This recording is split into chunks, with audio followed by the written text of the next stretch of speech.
बिस्मिल्लाहिर्रहमानिर्रहीम। मेरा नाम महमूद नादी है। मेरी तरफ से तमाम देखने और सुनने वालों को वेरी गुड इवनिंग एंड अस्सलाम वालेकुम वरहमतुल्लाहि वबरकातुहू। आज 28 जून 2026 की तारीख है और दिन है इतवार का। आपको छुट्टी होगी, आपने रिलैक्स की होगा, बड़ी अच्छी बात है। जब मैं पाकिस्तान से आपसे मुखातिब हूं तो इस वक्त पाकिस्तान में 5:30 बज रहे हैं शाम के, और हस्ब मामूल आप लोगों का शुक्रिया अदा करते चलूं कि आप लोगों की मोहब्बतों का मैं मकरूज हूं, क्योंकि यूट्यूब पे इतने बड़े लोगों की मौजूदगी में आप मेरे जो है वो थंबनेल को क्लिक करते हैं और वीडियो देखने और सुनने की पूरी कोशिश करते हैं। उसके लिए मैं आपका बेहद मशकूर हूं। आज हमने कुछ मुद्दे डिस्कस करने हैं और कुछ खबरें भी डिस्कस करनी हैं। सबसे जो पहला मुद्दा है वो ये, जिस तरह मैंने आपको पहले वीलॉग में यानी आज से कुछ अर्सा पहले बताया था कि ये जो है ना फौजी भाई, ये खुद ब खुद बयानियां बनाते हैं कि जी फलां को हम लाए, फलां के जलसे हमने कामयाब कराए। अब तो आपको सारा पता चल गया होगा ना, इमरान खान ने ऑपरेशन कर दिया है कि ये खुद ही बयानियां बनवाते हैं। यानी मशरकी पाकिस्तान में मार्शल लॉ होता है, फौजी हुकूमत होती है, पाकिस्तान टूट जाता है और फिर क्या कहा जाता है कि ये सियासी शिकस्त थी, ये इंतजामी शिकस्त थी, हालांकि सारा कुछ इनके पास होता है। तो बहरहाल इनकी एक मर्जी है। ये मुद्दा हम डिस्कस करेंगे कि इमरान खान को फौज लाई थी, उसके बाद रिटायर्ड और जिंदा जर्नैलों का कब्रिस्तान, पाकिस्तान जो है वो इस कब्रिस्तान की किस तरह तस्वीर कशी कर रहा है, और आपको थोड़ा सा फर्क बताएंगे पाकिस्तान और इंडिया के जर्नल्स में। जो है ना आगे चल के अमेरिका जो है वो वन विंडो ऑपरेशन चाहता है। आप अगर इस्लामी दुनिया पर नजर दौड़ाएं ना, तो किसी इस्लामी मुल्क में आपको नुमाइंदा हुकूमत नजर आती है? अगर हम बात करें ना ईरान की, ईरान में जो है वो नुमाइंदा हुकूमत मौजूद है, लेकिन ये ज़हन में रखें कि एक सुप्रीम लीडर भी मौजूद है और उसका जो फैसला होता है वो अल्टीमेट होता है। ये एक अलग बात है कि फैसले अच्छे होते हैं या गलत होते हैं, लेकिन बहरहाल वहां पे मौजूद है। अब सारे इस्लामी मुल्क देख लें, क्यों? क्योंकि ये इंटरनेशनल एस्टेब्लिशमेंट की जरूरत है। अगर आप अवाम को जवाब दे होंगे तो फिर बहुत सारे काम आप नहीं कर सकेंगे, और अवाम को जवाब दे नहीं होंगे तो आपकी जो मर्जी में आएगा आप करेंगे। अब देख लें जर्नैलों ने जो है ना कैसे फैसले किए। अयूब खान ने कौन सा फैसला किया? सीटो और सेंटो में जाने का। अब सीटो और सेंटो क्या थे आप गूगल कर ले। रूस के खिलाफ, रूस ने हमारा क्या बिगाड़ा था? बहरहाल अयूब खान चले गए। आप आ जाएं याह्या खान पे। याह्या खान ने पहली दफा चीन और अमेरिका का छुप के राब्ता कराया हेनरी किसिंजर से, वो आप पढ़ लें। ज़िया पे आ जाएं, अफगान जहाद शुरू हो गया, किससे पूछा गया। उसके बाद मुशर्रफ पे आ जाएं, मुशर्रफ ने जो है वो दहशत गर्दी के खिलाफ जंग शुरू कर दी, क्योंकि नुमाइंदा हुकूमतें और फिर जो है ना वो सुन है, कौम वैसे भी सुन है, जिस तरह ऑपरेशन से पहले जगह को सुन किया जाता है। तो बहरहाल ये इंटरनेशनल एस्टेब्लिशमेंट चाहती है कि इस्लामी मुल्कों में वन विंडो ऑपरेशन हो, लाइक जनरल सीसी। उसके बाद कौन बनेगा करोड़पति, ये दौड़ शुरू हुई जब जनरल मुशर्रफ ने जो है वो मीडिया को आजादी दी, रंग बिरंगे चैनल आ गए, फिर लोगों ने अपनी अपनी पार्टियां वो सिलेक्ट कर ली। यानी वो जो है ना, और ज्यादातर जो ये लोग थे ये भाई लोगों के पेरोल पे थे, और भाई लोग इनको ब्रीफ करते अब क्या करना है, अब किस पे पढ़ना है। और इसमें जो कुछ थोड़ा सा छुपा हुआ था तो वो मुनीफ फारूक, जो सबसे ज्यादा बड़ा नाई कंसिडर किया जाता है भाई लोगों का, उसने भांडा फोड़ दिया है कि कौन बनेगा करोड़पति, और हमें बुलाकर क्या कहा जाता था। उसके बाद शिमर और इब्ने ज़ियाद की धाड़ें पाकिस्तान में, ये किसने मारी और जिंदा यजीद के साथ कौन खड़ा है, वीडियोस वायरल हैं, ये आपके सामने जो है वो रखना है। और फिर आपको पता है कि हम सिर्फ खबरें डिस्कस नहीं करते, हम इंसानियत भी डिस्कस करते हैं, समाजियात भी डिस्कस करते हैं। आज एक शामी बिजनेसमैन की कहानी है कि क्योंकि मैं रहमदिल नहीं था, फिर उसने क्या कीमत अदा की, ये आपके सामने रखने हैं। और पंजाब में एक दाई की बेटी है जो बड़ी मुश्किल से जो है ना उसने मैट्रिक की, सुना है इंटरमीडिएट में इसने नकल मारी थी। नाम है उसका मरियम औरंगजेब, और अवाम में जो है उसके अजीबोगरीब नाम मशहूर हैं, आपको पता है। तो वो जो है ना वो बड़ा क्रीज से निकल के खेल रही है। अब जो हुकूमत का अपना बंदा है, जो इमरान खान का कट्टर मुखालिफ है, उसने एक खबर दी है, वो भी आपके साथ शेयर करेंगे। लेकिन इससे पहले कि हम मुद्दों पे आए, 3 इकट्ठी अफसोसनाक जो खबरें हैं वो आपसे डिस्कस करनी है। वो कौन सी अफसोसनाक खबरें हैं?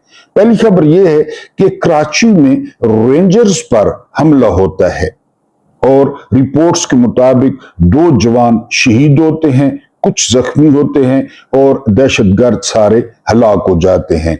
हमारा मुद्दा क्या है, हमारा मुतालबा क्या है, या हमारा इस्तिगासा क्या है? वो ये कि पीटीआई को तोड़ने, इमरान खान को कैद तन्हाई में रखने, इस्लामाबाद और पिंडी की रंगीन शामों में वक्त गुजारने की बजाय अगर अपने काम पे फोकस किया जाए। मैंने आपको कई दफा मिसाल दी है, कल भी मैंने आपको बताया था कि आप सलाउद्दीन अयूबी को लाजमी पढ़ें अगर टाइम मिले।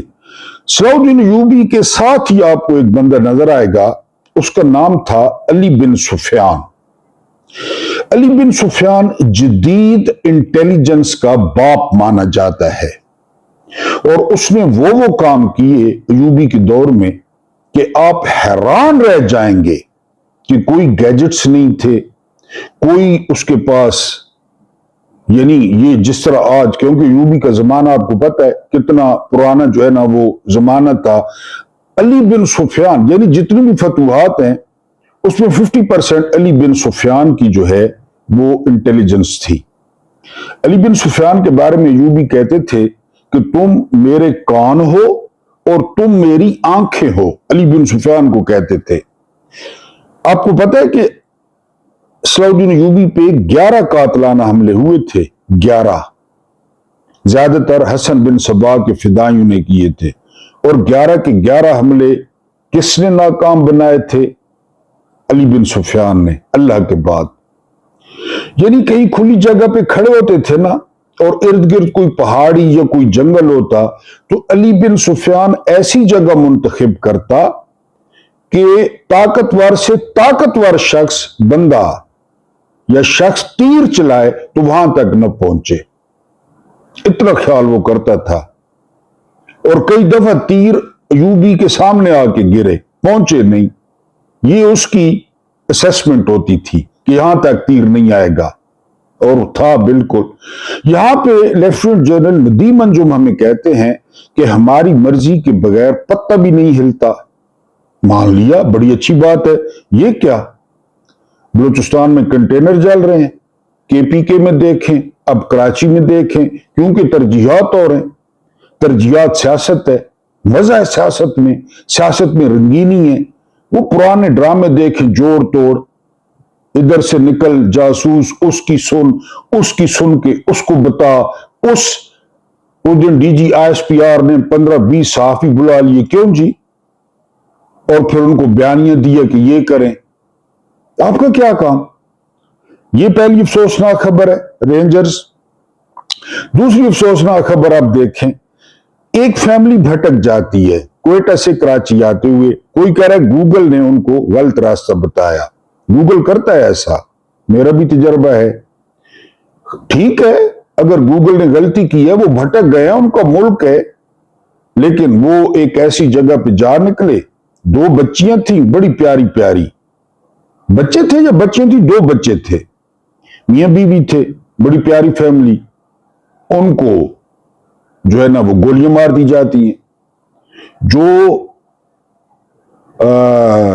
جوان ہوتا ہے شوہر وہ جگہ پہ مر جاتا ہے، اس کے علاوہ بیوی شدید زخمی ہوتی ہے، اور وہ پھولوں جیسے بچے 2 منٹ میں یتیم ہو کر بالکل صحیح سالم بچ جاتے ہیں۔ اب یہ گولیاں کس نے چلائیں؟ ان کو روکنے والا، ان کو پوچھنے والا۔ اب سرفراز بگٹی کے اشتہارات اخبارات میں دیکھیں، آپ کو یقین نہیں آئے گا کہ یہ بلوچستان ہے۔ کیا کہا گیا تھا ہمیں کہ جس بندے کا قاتل نامعلوم ہو اس کی قاتل ریاست ہوتی ہے، 100% ریاست ہوتی ہے، 100%۔ وہ ایک بادشاہ نے ایک بندے کے گھر میں چوری ہو گئی تو وہ بادشاہ کے پاس گیا، میرے گھر میں چوری ہو گئی ہے۔ بادشاہ نے کہا تم کیا کر رہے تھے؟ اس نے کہا میں سو رہا تھا۔ بادشاہ غصہ ہوا کہ تم سو رہے تھے؟ تو نے کہا جی میں سو رہا تھا، میرے ذہن میں تھا کہ آپ جاگ رہے ہیں اس لیے میں سو رہا تھا۔ تو ہمارے تو ذہن میں یہ ہوتا ہے۔ وہ فیملی بھٹکی گئی۔ تیسرا واقعہ یہ الطاف حسین ہے، یہ 11واں بندہ ہے، یہ 9 مئی کے کیس سے باہر آتا ہے، ٹھیک ہے، تھوڑے سے دن وہ جیل سے باہر گزارتا ہے اور اس کے بعد اللہ میاں کے پاس پہنچ جاتا ہے۔ یہ 11واں بندہ ہے۔ جیل میں ان کے ساتھ کیا کیا جا رہا ہے، جیل میں ان کو کیسے رکھا جا رہا ہے۔ زرداری کہتا ہے نا میں نے جیل کاٹی ہے، تو اداکارہ نور سے پوچھیں، کیچپ گرل فرزانہ راجہ سے پوچھیں کہ کیسے جیل کاٹی، ضیاء شاہد کی کتاب پڑھیں کہ اس نے کیسے جیل کاٹی، نواز شریف کی جیل کے بارے میں پڑھیں کہ اس نے کیسے جیل کاٹی۔ ایک پوری سزوکی کھانوں کی آتی تھی، 60 بندے روزانہ ملتے تھے، اے سی کیسا تھا، پورا سویٹ تھا جیل میں، مکھیہ منتری کے پاس آئی فون تھا، جنرل فیض نے دیا تھا، اس پہ وہ پوری دنیا کے ساتھ کنیکٹ تھی، جس کے ساتھ مرضی ہو۔ یہ لوگ کیسی جیل کاٹ رہے ہیں، باہر آتے ہیں مر جاتے ہیں۔ میں نے آپ کو بتایا بڑا ذکر ہوتا ہے ایڈولف ہٹلر اور جو ہے نا وہ اس کا یہودیوں کا بڑا ذکر ہوتا ہے۔ قسم پیدا کرنے والے کی، کسی نے یہ ساری کہانیاں لکھی نا تو آپ اس نظام کو کافر سمجھنے بھی مجبور ہو جائیں گے۔ یہ مسلمان ہی نہیں ہے، مسلمان ہی نہیں ہے، یہ آپ مجبور ہو جائیں گے۔ ایک ایک گھر کی کہانی، ایک ایک گھر کی، جو انہوں نے ان 4 سال میں یا آگے رہتے ہیں تو آگے بھی جو کچھ انہوں نے لوگوں کے ساتھ کیا، پاکستانیوں کے ساتھ کیا، دنیا بھول جائے گی چنگیز خان کو، دنیا بھول جائے گی ایڈولف ہٹلر کو، کیونکہ وہ تو بہت پرانے تھے نا اس وقت۔ انسانی حقوق، اقوام متحدہ، یہ NGOs وہ تو نہیں تھی، لیکن اب پتہ چلے گا کہ انہوں نے کیا کیا ہے۔ مثلا میں آپ کو ایک اور بات بتا دیتا ہوں، ایمان مزاری، میں مکمل طور پر اس کے نظریات کے خلاف ہوں۔ آپ کو پتہ ہے وہ حاملہ ہے، حاملہ ہے ایمان مزاری جیل میں، اور کیس بھی نہیں لگ رہے۔ یہ کہانی اگر لکھی نا کسی نے تو لگ پتہ جائے گا کہ جی انہوں نے کیا کیا، لوگوں کے ساتھ انہوں نے کیا کیا۔ بہرحال جی اس کے بعد اگلی جو ہے نا الطاف حسین، میں نے آپ کو بتایا جاسمین راشد کی صورتحال آپ کے سامنے، عمران خان کی سامنے، بشرا بی بی کی سامنے، عمر سرفراز چیمہ کا جو شولڈر ہے وہ فریز ہو گیا، محمود رشید کی حالت آپ کے سامنے ہے، اس کے علاوہ اعجاز چودھری کی آپ کے سامنے ہے۔ اس طرح قیدیوں کے ساتھ نہیں کیا جاتا۔ اسلام کو آپ پڑھ لیں کہ اس طرح قیدیوں کے ساتھ جو ہے نا وہ سلوک کیا جاتا ہے۔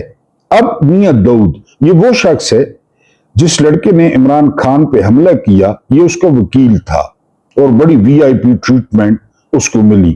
تو آپ سمجھ جائیں کہ یہ کس کا بندہ ہے۔ یہ کہہ رہا ہے کہ پنجاب میں وائس چانسلرز کی بولی لگ رہی ہے، وائس چانسلرز کی، اور لگا کون رہا ہے؟ یہ دائی کی بیٹی۔ اس کی ماں ہولی فیملی میں دائی تھی، کوئی بری بات نہیں ہے دائی ہونا، لیکن پاکستان میں ذرا میرٹ ملاحظہ کریں، وہ MNA وہ جن گٹ کا منہ سے نکال کے اسمبلی میں پھینک رہی تھی، اور اس کی بیٹی ہے، سنا FA میں بھی نقل ماری ہے اس نے، لیکن یہ پنجاب میں سیاہ و سفید کی مالک ہے۔ 6 کروڑ سے بولی جو ہے وہ شروع ہو رہی ہے بقول میاں داؤد کے۔ اور کہتے ہیں کہ جس یونیورسٹی میں زیادہ گرانٹ آتی ہے اس کی بولی زیادہ ہے کہ آپ کو وائس چانسلر لگایا جائے گا، اور بیک وقت 6 بندوں کا انٹرویو یہ خاتون کر رہی ہے۔ پنجاب میں ہر طرف اس کے چرچے ہیں۔ آپ نے فیصل وارڈا کو نہیں سنا کہ وزیر اعلیٰ کی ناک کے نیچے ایک خاتون جو ہے وہ اربوں بنا رہی ہے، وہ یہی خاتون ہے، لمبے ہاتھ مار رہی ہے، ہر کسی کو پتہ ہے، لیکن ہر کوئی جو ہے وہ چپ ہے۔ اس کے بعد ویڈیو وائرل ہوتی ہے قادر پٹیل کی۔ یہ بہت بڑا سائنسدان ہے قادر پٹیل، پیپلز پارٹی کا ہے۔ اس نے عمران خان کے پیشاب میں سے شراب اور کوکین نکالی تھی، معذرت کے ساتھ شاید تھوڑا سا چکا تھا، تو اس پیشاب کا ذائقہ برانڈی کی طرح یا وسکی کی طرح تھا، تو اس نے نکالی تھی۔ یہ دھاڑے مار مار کے رو رہا ہے محرم میں۔ ظاہر ہے اہل تشیع کو بہت اچھا لگا ہوگا کہ رو رہا ہے، لیکن زندہ یزیدوں کے دائیں ہاتھ ہیں یہ، وہاں پہ بات کریں۔ بہت آسان ہے نا، رونا مشکل ہے، سینے پہ ہاتھ مارنا مشکل ہے، کوئی مشکل ہی نہیں ہے، بالکل۔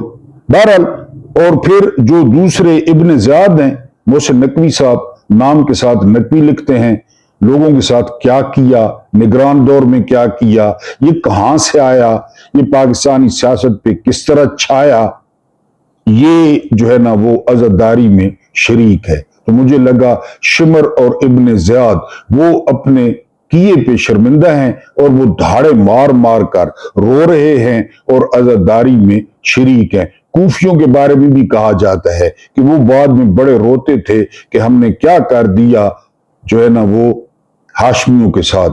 تو عبد القادر پٹیل، جس طرح میں نے بتایا، بہت بڑا سائنسدان، یہ اور اس کی محسن نقوی کی ویڈیوز ہیں، یہ جو ہے ماتمداری کر رہے ہیں، اور یہ بہت زیادہ رو رہے ہیں، بہت زیادہ جو ہے وہ حال دہائی یہ ڈال رہے ہیں۔ اگلی خبر پہ چلتے ہیں۔ اگلی خبر یہ ہے کہ جیو نیوز پر 15 دن کے لیے پابندی لگ گئی ہے۔ انہوں نے جو ہے نا محرم میں ایک پروگرام چلایا جس میں کوئی خاکے دکھائے، خاکے نہیں دکھانے چاہیے تھے، بہرحال اس پہ جو ہے وہ علماء نے اعتراض کیا، اور 15 روز کے لیے جیو پہ پابندی لگ گئی۔ حالانکہ لوگ کہہ رہے ہیں کہ اس پہ پکی پابندی ہونی چاہیے، جس قسم کی یہ غلیظ خبریں دیتا ہے۔ اب اندر کی بات جو ہے وہ اللہ پاک جانتے ہیں کہ یہ وجہ ہوئی ہے، ورنہ ان کا کیا لینا دینا دین سے یا دین کے اصولوں سے، کیا لینا دینا۔ بہرحال ان پہ پابندی لگ گئی ہے۔ اگلی خبر یہ ہے کہ امریکہ اور ایران میں شدید جھڑپیں ہوئی ہیں، اور امریکہ نے جو جزیرہ خار ہے ایران کا، جو تیل سے مالا مال ہے، اس پر حملے کیے ہیں، اور ایران نے کہا ہے کہ وہ جواب دے گا بحرین میں اور کویت میں، کیونکہ وہاں سے جہاز فلائی ہوئے اور انہوں نے ایران پہ حملہ کیا۔ تیسری جو خبر ہے وہ یہ کہ پاسداران انقلاب ایران کے، آپ جانتے ہیں، اور حزب اللہ، یہ لبنان میں ہے، یہ آپ نے نام سنا ہوگا۔ تو انہوں نے جو لبنان اور اسرائیل کے درمیان معاہدہ ہوا ہے امن کا، اس کو یک طرفہ قرار دیا ہے اور اس کو مسترد کر دیا ہے کہ ہم ایسے کسی معاہدے کو نہیں مانتے۔ ٹھیک ہو گیا جی۔ اگلی خبر پہ جو ہے وہ چلتے ہیں۔ یہ خبر ہے انڈیا سے، اور سونیا گاندھی، آپ لوگ جانتے ہیں یہ راجیو گاندھی کی جو ہے وہ بیوہ ہیں۔ انہوں نے آرٹیکل لکھا ہے، اور آرٹیکل بڑا خوبصورت ہے۔ اس آرٹیکل میں سونیا گاندھی نے جو ہے وہ شدید تنقید کی ہے بی جے پی حکومت پر کہ آپ لوگوں نے غزہ پہ جو روایتی موقف تھا اس کا انڈیا کا، اس سے آپ نے صرف نظر کیا ہے، کیونکہ مودی جو ہے وہ مدرلینڈ قرار دے چکا ہے اسرائیل کو، اور ان کے آپس میں بہت زیادہ تعلقات ہیں، اور مسلمانوں کی نسل کشی میں اس نے ساتھ دیا نریندرا مودی نے بنجمن نیتن یاہو کا، تو سونیا گاندھی نے اس پر بہت زیادہ تنقید کی ہے۔ اب ہمارا مدعا ہے کون بنے گا کروڑ پتی، یعنی ہمارے جیسے لوگ وہ محنت کرتے ہیں، کوشش کرتے ہیں۔ بہرحال ماضی میں बहरिया टाउन की तरफ से सहाफियों को दिए गए प्लॉट्स और करोड़ों देने की मुबैना लिस्टें जारी की गईं तो कोई हैरानगी न हुई। एक दफा बहरिया टाउन ने, उसमें कोई भी नहीं बचा था, सरकारी हाजन से लेकर मुबशर लुकमान तक और जो है ना वो कामरान खान तक सारे, कि हमने इनको प्लॉट्स दिए। अब फिर कुछ जो है मुबैना लिस्टें सामने आई हैं जिन्हें इमरान खान पर कीचड़ उछालने पर करोड़ों रुपए दिए गए। दलाल और टाउट के अल्फाज ऐसे ही नहीं इजाद हुए, लेकिन पेमेंट करने वालों की खिदमत में अर्ज है कि इन टाउट्स और दलालों पर पैसा मत जाया करें। इनकी बात कोई नहीं सुनता, कोई नहीं मानता, बल्कि जो ये टाउट कहें पब्लिक उसका उल्ट सोचती है। टाउट पर $1 भी मत खर्च करें पाकिस्तानी खजाने का। अगर इनकी जुबान या कलम में इतनी जान होती तो पिछले 4 साल में इमरान खान और उसकी पार्टी खत्म हो चुकी होती। 8 फरवरी 2024 के इलेक्शन में पीटीआई की जमानतें जब्त हो जाती। इन टाउट से अवाम इतनी नफरत करती है, जिस पार्टी की हिमायत में ये टाउट बोलते हैं अवाम उस पार्टी से नफरत करना शुरू कर देते हैं। इन टाउट्स और दलालों की अवाम की नजर में बस इतनी औकात रह गई है जितनी किसी जमाने में शादियों में आने वाले भांडों की होती थी। इनको वेलें दे दो, इससे ज्यादा माल इन पर जाय मत करें। इनकी तस्वीरें इंशाल्लाह जरूर एक दिन हॉल ऑफ शेम में लगेंगी। लोग इनकी तस्वीरों पर लानतें डालेंगे कि ये कौम के साथ खड़े नहीं हुए, ये माफियास के साथ खड़े हुए, ये ताकतवरों के साथ खड़े हुए। उसके बाद अगली खबर पे चलते हैं। अगली खबर जो है वो ये है कि हुकूमत ने पेट्रोल की कीमत कम करने की बजाय जो है वो लेवी बढ़ा दी है। मैंने आपको पहले बताया था कि इनके हाथ में कानून का खजाना लग चुका है और ये लेवी बढ़ा देते हैं और उसके बाद कीमत अवाम तक नहीं पहुंचती, रिलीफ जो है वो अवाम तक नहीं पहुंचता। पेट्रोल 85 रुपए महंगा हो जाए तो ऑयल कंपनियां खुश हैं, और अगर सस्ता हो जाए तो ऑयल कंपनियां एहतजाज करती हैं, क्योंकि ऑयल कंपनियां मेरी नहीं है, पेट्रोल पंप्स मेरे और आपके नहीं है। ये किन के हैं ये आपको अच्छी तरह पता है, और ये कहां तक यानी जो है ना वो कमाएंगे, कितना कमाएंगे, इसका भी इन्हीं को पता है और किसी को जो है वो नहीं पता। हमारा एक और मुद्दा है और वो मुद्दा ये है कि इमरान खान को जो है वो फौज लेकर आई है। ठीक है जी, वो कौन सी जमात है और इसका लीडर कौन है, ये आप पे सवाल है। जो 2013 के इलेक्शन में 60-70 सीटें जीती लेकिन 35 के लगभग दी गई, ये 13 की बात है। जो 2018 में तकरीबन 150 सीटें जीती लेकिन 90 के लगभग सीटें दी गई। जो 2024 के इलेक्शन में 180 के करीब सीटें जीती लेकिन 90 के लगभग सीटें मिली, ये कहानी है। जो मुस्तकबिल के किसी भी साफ शफाफ इलेक्शन में 220 सीटें जीतेगी, ये चैलेंज है जब भी साफ शफाफ हुए। यानी हर बार इस जमात की सीटें आधी कर दी गई। अमेरिका को अहम इस्लामी मुल्क में अवाम की नुमाइंदगी नहीं चाहिए, ये मैं आपको पहले बता चुका हूं, नुमाइंदगी नहीं चाहिए कतई तौर पे, क्योंकि अगर अवाम को नुमाइंदगी मिल गई तो अमेरिका एक ऐसे इत्तेहादी से महरूम हो जाएगा जो अमेरिका की 2 जंगें लड़ चुका है और इस इलाके में अमेरिका का सबसे बड़ा इत्तेहादी है। अमेरिका को जर्नैलों की सप्लाई बंद हो जाएगी जी। जो अमेरिका के लिए कुछ भी कर सकता है, लव के लिए साला कुछ भी करेगा। अमेरिका को किसी इस्लामी मुल्क में अवाम की नुमाइंदा हुकूमत नहीं चाहिए। अगर कोई अवाम की नुमाइंदा हुकूमत आए तो उसे कमजोर करके रजीम चेंज जो है वो कमजोर करके रजीम चेंज करता है। अमेरिका को वन विंडो ऑपरेशन चाहिए, और अगर नुमाइंदा हुकूमतें आ गई तो अमेरिका जर्नैलों की सप्लाई से, बादशाहों की सप्लाई से, आमरों की सप्लाई से, फॉर्म 47 की सप्लाई से महरूम हो जाएगा।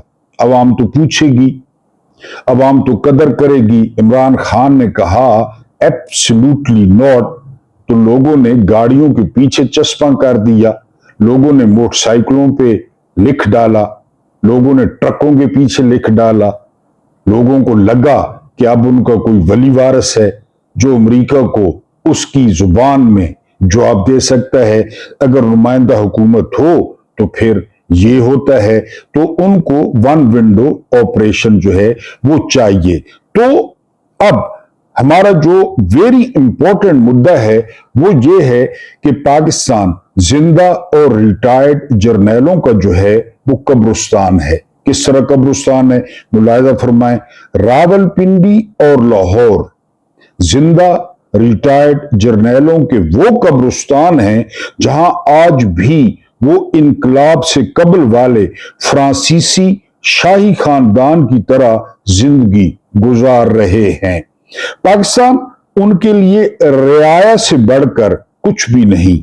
एक रिटायर्ड जर्नैल को आज भी 5 से 7 फौजी स्टाफ बशमूल कुक, ड्राइवर, फोन ऑपरेटर, माली, वेटर, बटमैन और गार्ड मुहैया होता है, जिसकी तनख्वाह कौमी खजाने से अदा की जाती है, दिफाई बजट से नहीं, कौमी खजाने से। जी, भारतीय जर्नैल रिटायरमेंट के बाद 3 बेडरूम के अपार्टमेंट में उल्ट अपने खर्चे पर रहता है, और पाकिस्तानी जर्नैल का summer house, farm house, main house, गांव में हवेली, लंदन अपार्टमेंट और न्यूयॉर्क अपार्टमेंट एक आम सी बात है।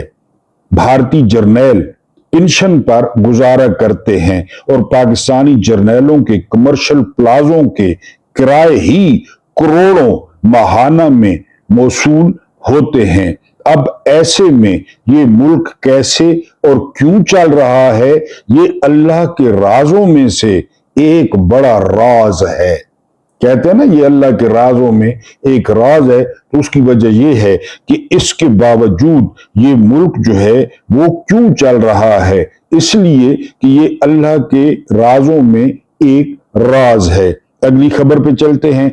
अगली खबर, एलपीजी वो 500 रुपए किलो मिल रही है, 500 रुपए किलो। यानी जहां मैं रावलपिंडी में रहता हूं, देहातों का तो मुझे पता नहीं, रावलपिंडी में कोहराम मचा रखा है गैस ने। गैस नहीं आती, और बड़े एंड टाइम पे नहीं आती, जब जरूरत होती है। जब गैस नहीं आती तो शहरों में ईंधन कहां, लोग एलपीजी की तरफ भागता है।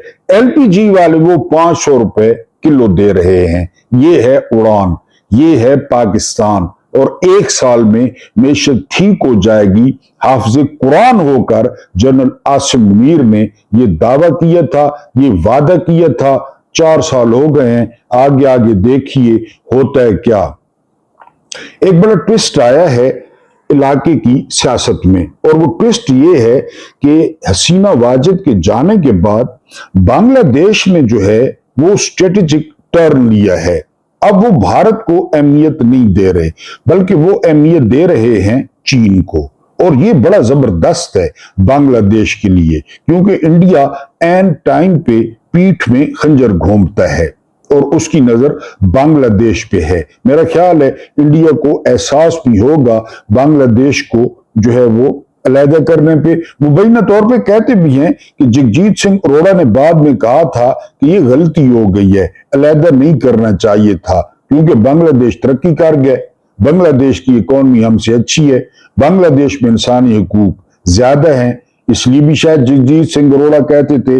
बहरहाल उन्होंने अब अपना रुझान किया है जी चीन की तरफ, और भारत से अपने जो स्ट्रेटेजिक मामलात थे वो चेंज किए हैं।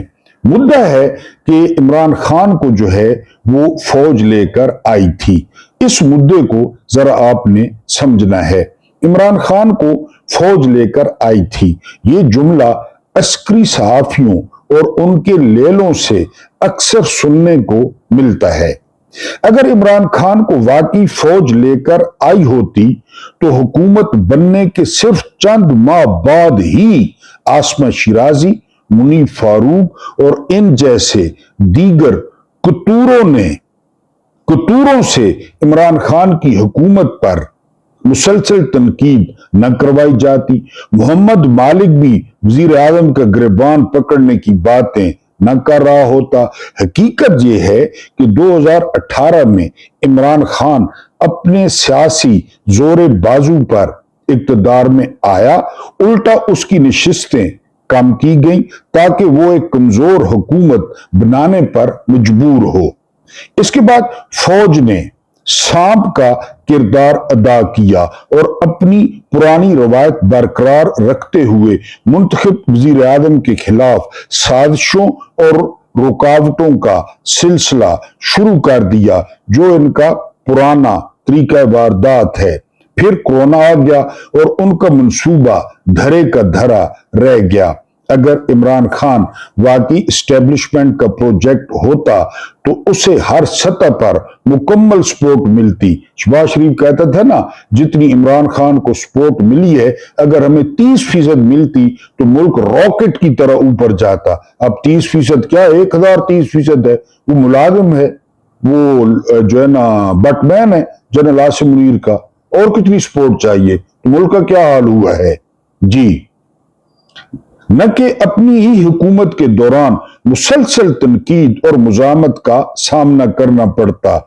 इस सब के बावजूद उसने तकरीबन 3 साल हुकूमत की और कोरोना जैसी आलमी वबा का सामना किया और अपनी कारकर्दगी भी दिखाई, जिसकी गवाही WHO समेत सारी दुनिया ने दी। फिर भी मीडिया वाले उस दौर में सिर्फ महंगाई का रोना रोते रहे, जबकि दूसरी तरफ 4 साल मुकम्मल सहूलतकारी, रियासती हमायत और हर मुमकिन मदद के बावजूद फौज का पसंदीदा लेला ना अवाम का एतमाद हासिल कर सका और ना ही डिलीवर कर सका।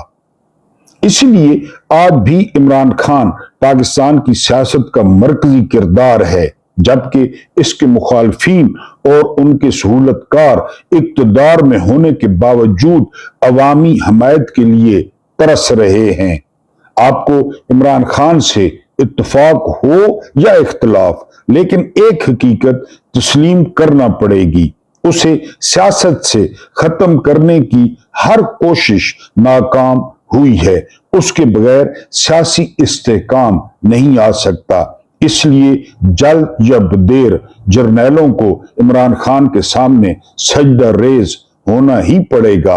इमरान खान के पैर पकड़ने ही पड़ेंगे, वरना वो अवामी नफरत और अवामी गैज़ो गजब से वो नहीं बच सकते। ये है जी कि इमरान खान को फौज लाई थी। एक दो और खबरें शामिल करते हैं, फिर आपको एक शामी बिजनेसमैन की जबरदस्त स्टोरी सुनानी है। खबर यह है कि भारतीय शहर अहमदाबाद में एक डोनाल्ड ट्रंप एवेन्यू बनाया गया है, एक रोड का नाम रखा गया है। उन्होंने भी उठाने शुरू कर दिए हैं नखरे, क्योंकि डोनाल्ड ट्रंप ने उनको बहुत गंदा किया। राफेल के मामले पे 11 तक पहुंचा दिए। 11 राफेल का तो हमारा दावा नहीं था कि हमने गिराए हैं। बहरहाल अहमदाबाद में शायद इस तरह ट्रंप खुश हो जाता है। उसके बाद 250वीं सालगिरह अमेरिका की और पासपोर्ट पे डोनाल्ड ट्रंप की तस्वीर आ गई। मैंने कहा ना, खरबूजे को देख के रंग पकड़ता है। शहबाज शरीफ और फील्ड मार्शल के साथ दोस्ती ने डोनाल्ड ट्रंप को भी बता दिया है कि तस्वीरें बड़ा काम करती हैं। आपको एक आर्मी चीफ के फ्लैक्स नजर आएंगे, सियासत से कोई ताल्लुक नहीं है, मोटरवेज पर और मुख्तलिफ जगहों पर। बहरहाल ये पासपोर्ट लॉन्च हुआ है। जनूबी कोरिया की साबिक खातून अव्वल हैं जी, जो पहले 3 साल कैद काट रही थी कि उन्होंने नौकरियां बेची, उन्होंने तहाइफ लिए उन्होंने नाजायज इस्तेमाल किया अपने ओहदे का।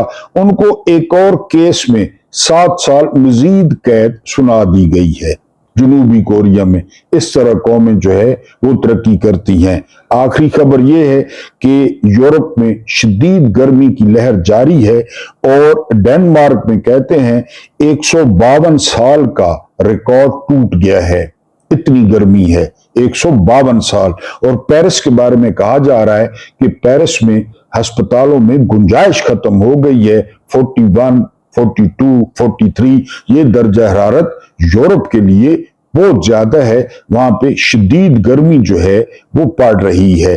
अब आपको एक कहानी सुनानी है और ये कहानी आपको बहुत जो है बड़ा सबक देगी। हंगरी के एक साबिक सफीर वाकया बयान करते हैं कि जिन दिनों रूस और नेटो फोर्सेस मिलकर शाम पर बमबारी कर रही थी और शाम के लोग इधर उधर पनाह लेने के लिए तगोदो कर रहे थे, इन दिनों शाम का एक बहुत बड़ा बिजनेसमैन मेरे पास आया जो कि थोड़ा बहुत मेरा दोस्त भी था, क्योंकि गवर्नमेंट के मुख्तलिफ मुआहदों के मौके पर मेरी उससे मुलाकात हो चुकी थी। उसने मुझे हंगरी भेजने का कहा और मुझसे एम्बेसी में पनाह मांगी, तो मैंने उसकी मदद का फैसला कर लिया। उसको एम्बेसी से मुतसिल रिहाइश में रखा और उसके कागजात तैयार करवाने लगा। वो शख्स मजहबी, परहेजगार और बला का नमाजी था। उसकी इबादत गुजारी को देखकर मेरे ज़हन में एक सवाल आया, मगर मैं चाहकर भी उससे वो सवाल न कर सका। मुझे खदशा था कि कहीं मेरे अल्फाज से उसका दिल रंजीदा न हो, मगर सवाल के बिना मुझसे रहा भी नहीं जा रहा था। मजबूरन एक रात खाना खाने के बाद मैं उसे साथ लेकर वॉक करने के लिए निकला, तो मैंने उससे पूछा कि तुम अपना सारा कारोबार छोड़कर हंगरी क्यों जाना चाहते हो? कम से कम अपना कारोबार तो समेट लो। मेरा जवाब सुनकर वो शख्स रो दिया और बोला कि मेरा सब कुछ सिमट चुका है। मैं फौज के लिए सप्लायर का काम करता था और पहले हमले में ही सबसे पहले मेरा सब कुछ तबाह हो गया। मैंने बैंक से रकम निकलवा कर बैरून मुल्क मुंतकिल होने की कोशिश की, मगर बैंक ने मेरी रकम देने से इनकार कर दिया और खुद को मैंने दिवालिया कंगाल जाहिर कर दिया, डिक्लेयर कर दिया। एक फिजाई हमले में मेरे बीवी बच्चे सब मारे गए और मैं अपनी दुनिया लुटाकर यहां पनाहगुज़ीर हो गया। सच पूछें तो उस बिजनेसमैन की रुदात सुनकर मैं भी रो पड़ा। मैंने उसको तसल्ली दी और फिर अपने दिल में उठने वाले सवालात हिम्मत करके उससे पूछ लिए। मैंने पूछा कि क्या वजह है तुम इतने नमाजी, परहेजगार और मुत्तकी इंसान हो, लेकिन इसके बावजूद तुम्हारा सब कुछ छिन गया, तबाह बर्बाद हो गया और तुमको ये मुल्क छोड़ना पड़ रहा है, जब बहुत सारे लोग जो बज़ाहिर तुमसे कमजोर थे वो आज भी अपने घरों में आबाद हैं। मेरी बात सुनकर वो शख्स फिर रोने लगा और रोते हुए कहा, मैं मुत्तकी और परहेजगार हूं, यकीनन मेरे दिल में अल्लाह ताला का खौफ भी है, लेकिन मैं रहम दिल नहीं हूं। बस यही वजह है कि मैं पहली बार ही जवाल पजीर हो गया। शाम के इस बिजनेसमैन का जवाब सुनकर मैं हैरान रह गया और उससे जवाब की वजाहत मांगी, तो उसने बात को टालना चाहा, मगर मेरे जिद करने पर उसने बताया कि मैं मजीदुल हादी अपने शहर का सबसे बड़ा बिजनेसमैन था। मेरा काम फौज को माल सप्लाई करना था, जिसमें खाने पीने के अलावा उनके हथियार और यूनिफॉर्म भी शामिल थे, जिससे मैं करोड़ों अरबों डॉलर कमा रहा था, मगर मैंने कभी एक पाई भी اللہ تعالیٰ کی رضا اور عوام کی فلاح کے لیے خرچ نہیں کی۔ یہاں تک کہ مجھے یاد ہے میں نے اپنے شہر میں لوگوں کو بلدیہ میں ضائع شدہ گلے سڑے پھل اور رئیس زادوں کی بچی پھینکی گئی خوراک سڑک کنارے لوگوں کو اٹھا کر صاف کر کے کھاتے دیکھا۔ جی، میں نے بھوک و افلاس سے تنگ ماؤں کو اپنے بچوں کو مردار اور مٹی کھلاتے دیکھا۔ یہ سب دیکھنے کے بعد بھی میرے دل میں کبھی ترس نہیں آیا اور میں اپنی دولت پر سانپ بن کر بیٹھا رہا، اور آج وہ دولت، وہ ڈالرز اور کاروبار محض ردی کا ٹکڑا بن کر رہ گئے ہیں۔ بینک بند ہو چکے ہیں اور میں لاچار ہو کر پناہ ڈھونڈتا پھر رہا ہوں۔ مجھے یاد ہے کہ میرے پاس میرے محلے کی ایک عورت کچھ رقم ادھار مانگنے آئی تھی۔ اس کی بیٹی امید سے تھی اور اس کو اپنی بیٹی کا آپریشن کروانا تھا۔ عورت نے بڑی آس امید لگا کر مجھے اللہ اور اس کے رسول صلی اللہ علیہ وآلہ وسلم کے واسطے وسیلے دے کر رقم طلب کی، مگر میں نے اس عورت کی مدد کرنے سے انکار کر دیا۔ عورت روئی دھوئی مجھے دعائیں دیتے ہوئے واپس مڑ گئی۔ میں نے اسے روک کر اس سے دعاؤں کی وجہ پوچھی۔ اس نے کہا، کوئی پتہ نہیں اللہ تعالیٰ کی رحمت کب جوش میں ہو۔ میں نہیں چاہتی کہ میری زبان سے نکلے ایسے الفاظ قبول ہو جائیں جو میرے نبی کریم صلی اللہ علیہ وآلہ وسلم کے امتی کے لیے تکلیف کا باعث بنے، کیونکہ وہ عظیم ہستی اپنی امت کی تکلیف برداشت نہیں کر سکتی۔ عورت کی یہ بات سن کر بھی میرے دل میں کوئی رحم نہ آیا۔ وہ اپنے رستے پر چل دی اور میں اپنے کام سے نکل گیا۔ اسی دن جب رات کو میں گھر واپس آیا تو مجھے پتہ چلا کہ اس عورت کی بیٹی فوت ہو چکی ہے، اور اس عورت کی بیٹی نے جس بچی کو جنم دیا، چند سانسیں لینے کے بعد وہ بچی بھی فوت ہو گئی۔ سارے علاقے کے لیے یہ بہت بڑا حادثہ تھا، مگر میرے لیے یہ کوئی نئی بات نہ تھی۔ میں نے اس عورت کی بیٹی کے مر جانے پر افسوس کا اظہار بھی نہ کیا اور نہ ہی اس کے جنازے میں شامل ہوا، گو کہ اس عورت کی بیٹی کے جنازے میں شامل ہونا میرا فرض تھا۔ میرے نبی کریم صلی اللہ علیہ وآلہ وسلم کا حکم تھا، مگر میں ان سب باتوں سے غافل رہا اور اپنا صبح کا پروگرام سیٹ کر کے سو گیا۔ صبح جب اٹھا تو خبر ملی کہ بیٹی کی موت کے صدمے کی وجہ سے وہ عورت خود بھی چل بسی ہے۔ میرے دل میں پھر بھی کوئی رحم نہ آیا اور میں اپنے کاروباری امور سر انجام دینے نکل گیا۔ اس واقعے کو ابھی 3-4 ماہ بھی نہیں گزرے تھے کہ شام پر بیرونی قوتیں حملہ آور ہو گئیں اور میرا سارا کاروبار پہلے جھٹکے میں بند ہو گیا۔ میرا زوال شروع ہو گیا، اور یہ زوال یہاں رکا نہیں بلکہ ایک فضائی حملے میں میرا سارا خاندان مارا گیا۔ وہ عورت خوش قسمت ہے جو اپنی بیٹی کے ساتھ مر گئی۔ میں تو اپنی فیملی کے ساتھ مر بھی نہ سکا اور ایک ایک سانس کی بھیک مانگتے ہوئے موت سے بدتر زندگی گزار رہا ہوں۔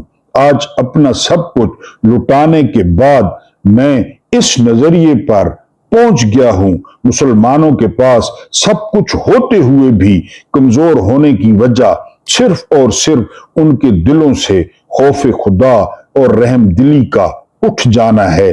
آج اہل عرب کے باشندے بیلی ڈانس دیکھنے، اونچی بلڈنگز بنانے اور نائٹ کلب میں جا کر عیاشی پر اپنا پیسہ خرچ کر رہے ہیں، جبکہ اس کے برعکس برما، کشمیر، افغانستان، عراق جیسے ممالک میں عیار کے ہاتھوں لٹتی عزتیں، غربت و افلاس اور فاقوں کے ہاتھوں خودکشی کرتے ہوئے لوگ ان کو نظر نہیں آ رہے۔ در حقیقت یہ لوگ دردناک عذاب کے مستحق ہو رہے ہیں۔ ایک تو اللہ تعالیٰ کی طرف سے دی گئی دولت کو اپنی عیاشیوں پر ضائع کر رہے ہیں، اور دوسرا صاحب حیثیت ہوتے ہوئے فقط اپنے زکوٰۃ، صدقات، خیرات سے لاکھوں لوگوں کی جان بچا سکنے کے باوجود اپنے دنیاوی آقاؤں کو خوش کرنے کے لیے امت محمدی صلی اللہ علیہ وآلہ وسلم کے اپنے مسلمان بھائیوں سے نظریں چراتے ہیں۔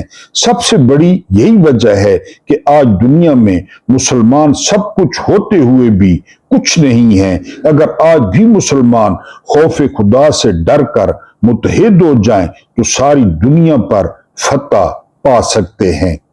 ہنگری کے سفیر بتاتے ہیں کہ شام کے بزنس مین کی گفتگو ختم ہوئی، ساتھ ہی ہماری بات بھی ختم ہو گئی اور ہم لوگ اپنے اپنے کمروں کی طرف چل دیے۔ اگلی صبح جب میں اٹھا تو مجھے میرے دوست کی موت کی خبر ملی۔ تحقیق کرنے پر پتہ چلا کہ وہ اپنے کسی عزیز سے ملنے کے لیے یہاں سے نکلا، مگر راستے میں قابض فوج کی گولیوں کا نشانہ بن گیا۔ اس کی موت کا مجھے دکھ ہوا، لیکن ساتھ ہی مجھے اپنی کامیابی کی وجہ بھی سمجھ آ گئی کہ وہ اعمال جو مسلمان چھوڑ چکے ہیں، جن میں سے سب سے بڑے عمل ایمانداری اور رحم دلی کے ساتھ ایک دوسرے کی مدد کرنا ہے، وہ اعمال ہم لوگوں نے اپنا لیے ہیں۔ اسی وجہ سے آج دنیا پر ہم لوگ راج کر رہے ہیں۔ اپنے اس دوست کی موت کے بعد میں باقاعدگی سے فلاحی اداروں کو چندہ دیتا ہوں اور نصیحت کرتا ہوں کہ اگر اس دنیا میں اپنی حقیقت کو زندہ رکھنا ہے تو ہمیں ایک دوسرے کے ساتھ محبت و ہمدردی رکھنا ہوگی۔ آپ کو یہ کہانی عجیب لگے گی۔ آپ اسلام آباد آ جائیں، کلب میں، جم خانہ میں چلے جائیں، منسٹر انکلیو میں چلے جائیں، یہاں پہ ڈی ایچ اے میں چلے جائیں، آپ کہیں گے یہ ساری کہانی جو ہے نا بالکل گھر گھر کی کہانی ہے، امیر گھر کی، ورنہ کیوں اتنی غربت ہوتی۔ اللہ پاک آپ کو آسانیاں عطا فرمائے، آسانیاں بانٹنے کی توفیق عطا فرمائے۔